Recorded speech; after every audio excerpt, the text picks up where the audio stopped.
nikipata hela mwanangu, kila jino nitakuwa nalipigia mswaki tofauti. Yaani kila jino nitakuwa na mswaki.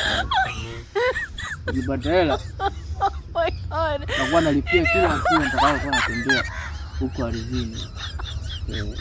Kila hatua nitakuwa nalipia. Mimi nikipata hela mwanangu, naipumzisha mvua.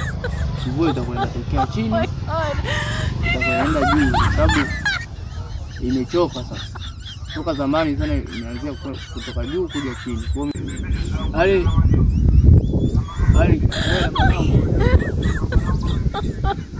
ndege zitaanza kutembea majini. Ndege zitakuwa zinatembea baharini, alafu meli zitakuwa zinapaa kule angani.